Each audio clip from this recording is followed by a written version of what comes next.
Let me ask you a question. Who won the Pokemon World Championship in 2015? Most of you probably know the answer. It was Shoma Honami, piloting the now iconic, or infamous, Chalk Team. But what if I told you that with just a few small changes, a favorable damage roll, a better time switch, a wake up from sleep, or one less crit, things could have been completely different? Because if things had gone just slightly another way, the 2015 World Champion might have been using a Mega Gardevoir team. A team its creator, Ryota Otsubo, affectionately named Gardemoon. Hey champs, my name is Professor Josh, and I specialize in Pokemon VGC history and lore. If that kind of thing interests you, check out my channel, where I dive into the most iconic moments, legendary trainers, and unforgettable battles in VGC. To celebrate the return of Mega Evolutions and the confirmation that they'll be appearing in the first few formats of Pokemon Champions, I'll be sharing stories from some of the best Mega Evolution teams and their creators. But these stories won't be teams that you've heard of a million times. These are going to be the stories that flew under the radar. But hopefully, through my channel, I can give these stories the attention they deserve. And today, we're going to do just that. Because this is the story of Ryota Otsubo's 2015 Worlds run and his Mega Gardevoir team, a team that nearly won Japan Nationals, pushed the world's best to the brink, and then vanished into obscurity. If you want to see Ryota's original team report, the links are in the description. And if you're just here for the team details, that's okay. Check out the timestamps below. But if you're ready for the full story, then here it is. The complete story of Ryota Otsubo's 2015 World Championship run and the Mega Gardevoir team you never heard of.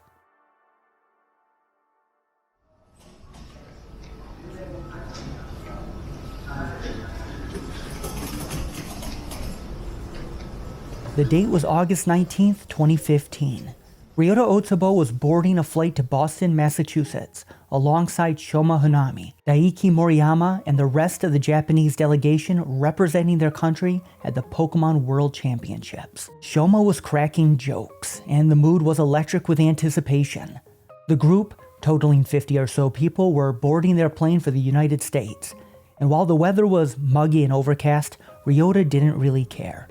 His mind was already thousands of miles ahead, looking at the biggest tournament of his life. Still, for Ryota, this was the calm before the storm, and he was determined to enjoy it. 13 hours later, after checking into the Boston Sheraton, Ryota and his friend Yuichi, a fellow top Japanese player, made the short walk to Fenway Park. Baseball is Japan's most popular sport after all, and they weren't about to pass up the chance to see the legendary Boston Red Sox play live. And this really set the tone for the first few days. Later that evening, the Japanese players walked together to the convention center to pick up their welcome kits.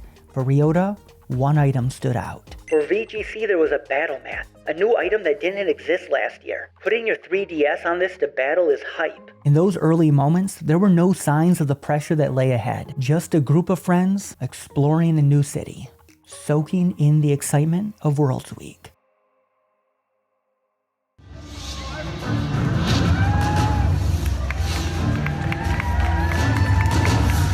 The deep blues of the opening ceremony reminded Ryota of the ocean.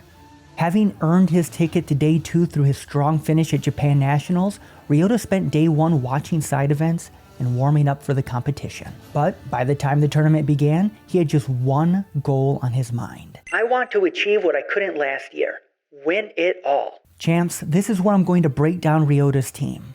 I'll be using info from his original Japan Nationals report and updating it with insights from his World Championship run. If you'd rather skip ahead to the next part of the story, again, check out the timestamps below. The team centered around 3 flexible game plans built around 6 Pokemon. The first was Amoonguss, designed to survive ice beams from Protean Greninja and common ice-type attacks from Pokemon like Ludicolo and Politoed. With 9 speed IVs and no speed EVs, it could underspeed Rhyperior under Trick Room and still outspeed threats like Mega Abomasnow outside of Trick Room. Then there was Politoed, an aggressive rain setter that hit key threats like Terrakion, Garchomp, and Mega Charizard Y. The speed investment allowed it to outspeed Excadrill, Tyranitar, and Salamence cores. Rain Dance gave it extra insurance into fire types that threatened Amoonguss and Gardevoir. Seemingly hand in hand with Politoed was Ludicolo. Ludicolo was a fast, bulky rain sweeper that threatened common meta picks like Amoonguss, Landorus, Therian, and Heatran. Fake Out gave the team control, creating space for setups and safe switches. Then there was Zapdos. Zapdos checked steel types like Aegislash, Ferrothorn, and Scizor, while surviving key attacks from Greninja and Mega Gengar. Tailwind gave Ryota a way to match speed control against hyper-offense strategies like Talonflame and Whimsicott. Next, there was Krookodile, a key offensive piece that also disrupted opposing setups. Its typing made it immune to Prankster status moves. The attack investment meant that Krookodile offered a one-hit KO on Mega Kangaskhan and Thundurus, and Knockoff had a nearly 60% chance to KO Aegislash, something Ryota would rely on throughout the tournament, and something you might want to keep in mind for later. Are you still with me, champs? Don't worry, we're almost done, but the next part is important. Finally, there was Ryota's Mega option, Gardevoir. Mega Gardevoir was the team's central attacker. It could OHKO Amoonguss with Psychic, and Pixelate meant that Hyper Voice had a favorable matchup into most other Mega Pokemon. Imprison locked out mirror matches against other Gardevoir, or Sylveon. And finally, with the help of Intimidate, Gardevoir could even survive a double edge from Mega Kangaskhan, letting it cripple most Chalk Team cores in return. Now, as I said, the team had 3 primary game plans. First, there was a hyper-offense approach. Lead Zapdos plus Krookodile or Zapdos plus Ludicolo. Use Tailwind, then overwhelm the opponent with raw power from Mega Gardevoir and Zapdos. Second, there was mid-range pressure.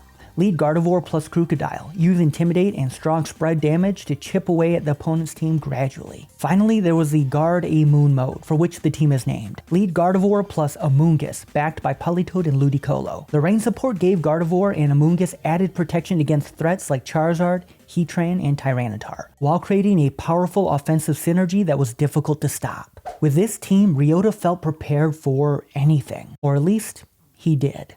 You see, the day before the tournament, his entire team was publicized to the English-speaking world, and suddenly his game plans and team modes weren't so secret. Like I said, if the days before the tournament were the calm, then this was the storm. Win it all. That was the dream Ryota set out to fulfill that day. But could he do that if everyone already knew his team? That was the question echoing in his mind as he walked to the table for his first match. Still, the answer became clear. This was the reality now. If he wanted to win it all, he'd have to adapt. Round 1, Alec Rubin.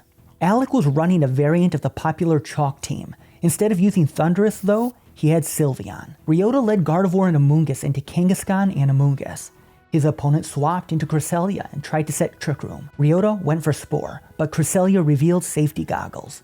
No matter, Ryota stayed calm, stalled out Trick Room, and KO'd Cresselia before it could reset the field. Game 1, win. For Game 2, Imprison from Gardevoir shut down Sylveon entirely. Alec tried to break through Ryota's Amoonguss, but the bulk investment paid off. With Alec unable to mount an offense, Ryota closed the game quickly. End of match 1, 1 win, 0 losses. Ryota was feeling good. A round 1 win meant that he'd be favored in tiebreakers against those that lost their opening match. Now for round 2, against a Korean player named Choi Jung-koo and his Mega Charizard team. Round 1 opened with Choi leading Aegislash and Amoonguss into Ryota's Ludicolo and Zapdos. Ryota had identified that most of Choi's team were special attackers, and thanks to Assault Vest on Ludicolo, it soaked up special hits and stayed on the field. The game eventually came down to Charizard and Latios versus Gardevoir and Politoed. Ryota needed to weaken Charizard and locked Politoed into Rain Dance. It was a risk. Locking Politoed into Rain Dance meant that it was locked out of a damaging move for the rest of the game.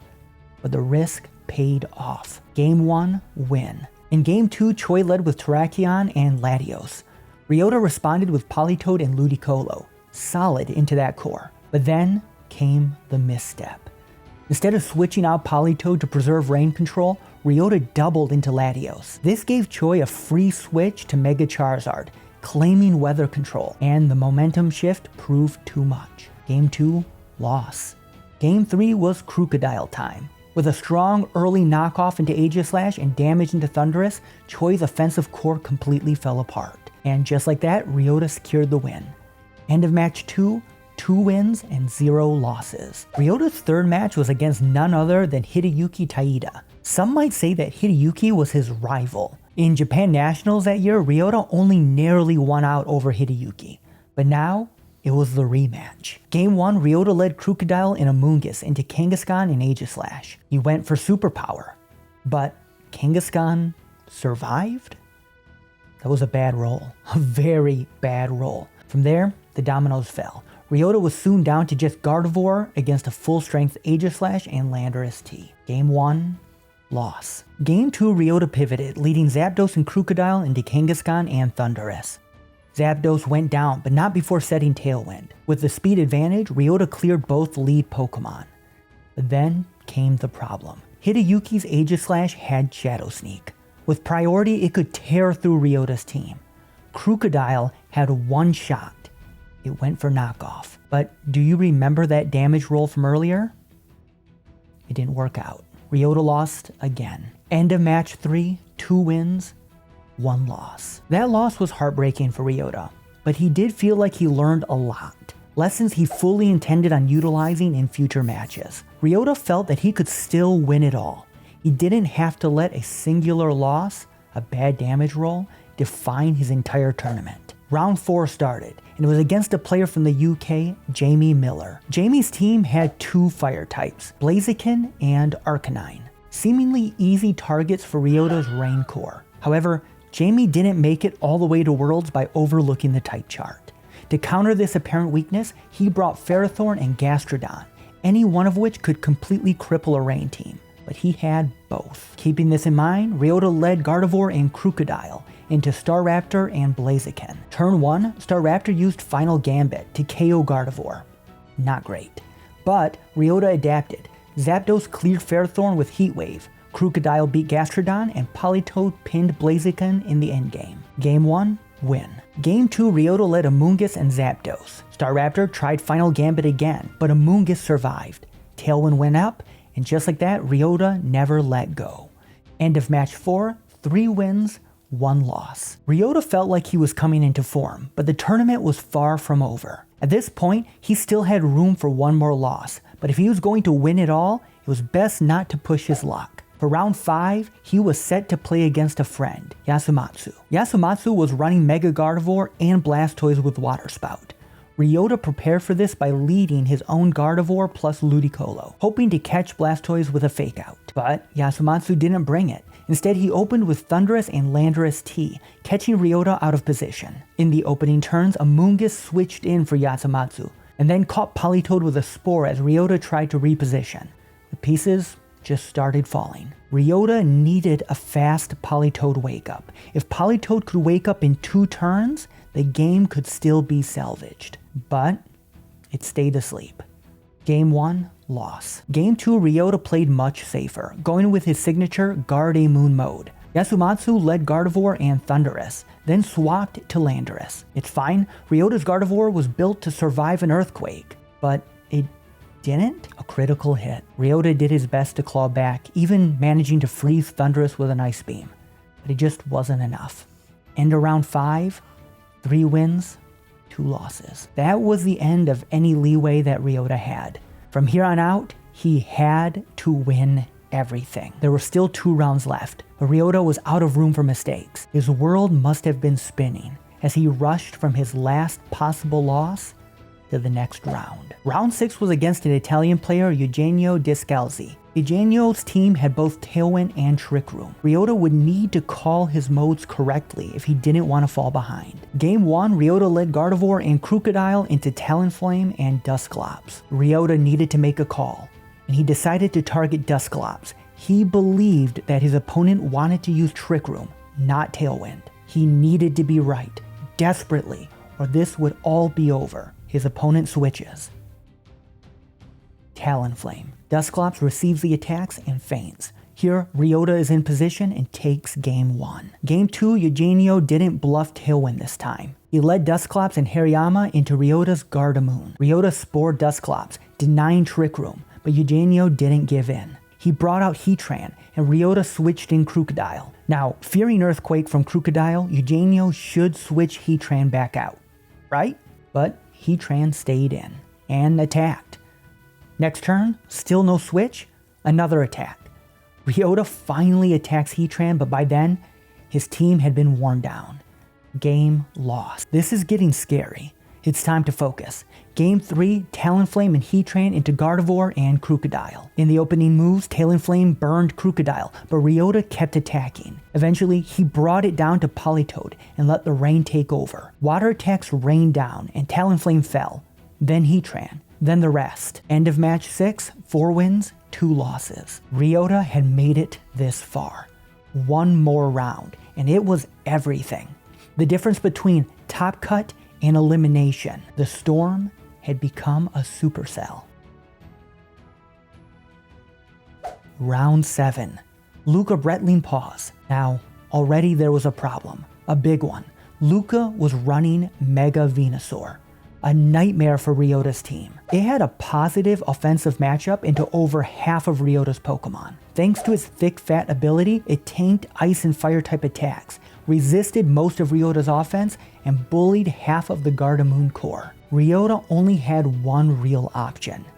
Psychic from Gardevoir. But the rest of Luca's team seemed built to stop Gardevoir. Still, Ryota locked in. He was going to win it all. And so, Game 1, Ryota led Gardevoir and Krookodile. Luca countered with Entei and Aegislash. A switch into Rotom W and some key Will-O-Wisp shut down Ryota's damage. Still, he fought back, eventually bringing Luca down to Venusaur and Entei. Politoed came in. Rain should soften Entei's fire damage. But Entei didn't use fire. It went for Iron Head. Gardevoir fainted. And Ryota's only Venusaur answer went down with it. Game 1, loss. No time to mourn. Ryota was going to win it all, right? Game 2 starts with Ryota's Politoed and Gardevoir against Luca's Rotom W and Aegislash. Ryota caught a switch in and finally KO'd Venusaur with Psychic. Luca sent out Entei, but it's fine. Ryota has Politoed. The match was looking good. This turn, Luca will protect Entei, so Ryota just has to use this time to take out Aegislash. Except, Luca didn't protect Entei. Instead, he attacks, and Zapdos goes down. The next turn, Politoed takes out Entei, but without Zapdos, Ryota cannot break Aegislash. Just like that, Game 2, loss. It's the end of match 7. 4 wins, 3 losses. I ended the day with a big regret. As the final preliminary rounds came to a close, Ryota couldn't help but reflect on the past few days. It reminded me how wide the world meta is. That said, Worlds ended with Japanese Kangaskhan standard team dominating top 8. Japanese meta will definitely be in the global spotlight now. As he watched his friends and rivals receive their trophies, Ryota felt a pang of disappointment. He had come so far, and yet he didn't make it. But there were still a few days left in his world's journey. That night, Ryota and his friends attended the Pokemon Symphony, an experience he had looked forward to for months, and it helped a little. The next day, he returned to the convention center, but not as a competitor, as a spectator. He joined side events, made new friends, and met players from all around the world. And then, partway through his side event match, he had heard the news. The finals were starting. It was Shoma Honami, a friend and travel partner, facing none other than Ryota's round 3 opponent and fellow Japanese competitor, friend and rival, Hideyuki Taida. Ryota dropped from his side event match and ran to wave the Japanese flag in support. As he watched from the crowd, a mix of pride and something else welled up inside him. He had wanted to be the one on that stage. He wanted to win it all. And it's not like he couldn't have. If a few things had gone differently, a better roll with Aegislash, a different switch on turn 1 of round 5, an earthquake that didn't crit his Gardevoir. If any of those things had went his way, maybe he would have been the one in the finals, standing tall with his Mega Gardevoir team. The rest of the weekend passed in a blur of photos, celebrations, and late night hangouts.